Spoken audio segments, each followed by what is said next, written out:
let's get a little Georgia Florida talk real quick, and then we're gonna pretty much open it up to you guys for probably the good last half here.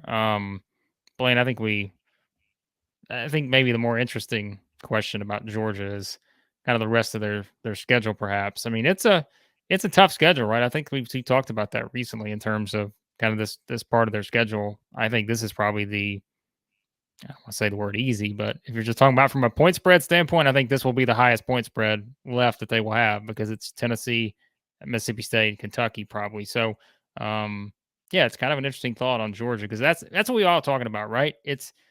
We're talking about this Tennessee Kentucky game, how big it is, obviously for Tennessee, because that would a win sets up the scenario next week against Georgia, assuming Georgia beats Florida. And you talk about kind of the path forward for both teams. It's a very interesting setup here, without question, especially like we said in Georgia's scenario here, looking at this part of their schedule. So, hey, listen, it would be hypocritical to say that Georgia couldn't lose one of those games because that's why I'm saying that you can't just overlook a good Kentucky team, right? Because I think Kentucky can cause problems. Georgia's got to go to Kentucky. That could cause them problems. Tennessee's offense can cause problems for Georgia's secondary. Georgia's had some issues at times, covering people. So yes, absolutely, they could lose one of those games. Do I think they lose more than one? No.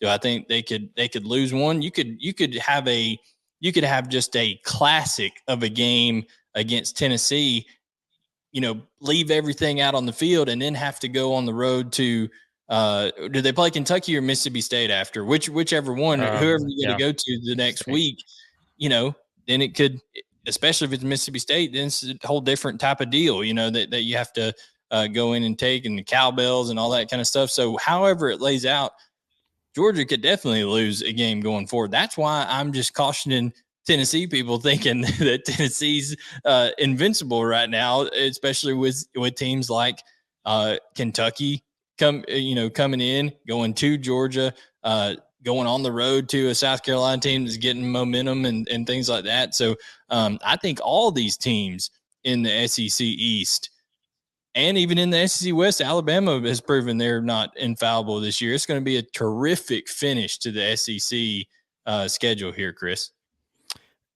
By the way, to the larger discussion, I was looking on 538.com today. I believe they've got 14 teams with a 5% chance or better of making the college football playoff still, which surprised me. I thought it would maybe be a little less.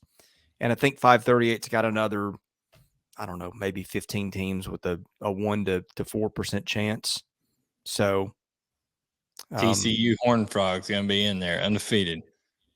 TCU's remaining schedule, by the way, Texas Tech at Texas at Baylor, Iowa State. I've got all these schedules in front of me. Georgia's got Florida and Jacksonville, Tennessee at home, goes to Mississippi State, Kentucky home, and Georgia Tech in Athens. So TCU is just waiting to get an Andy Dalton lookalike at quarterback again to be really good. That's what they were waiting on. Is that what it's going to take? Yeah.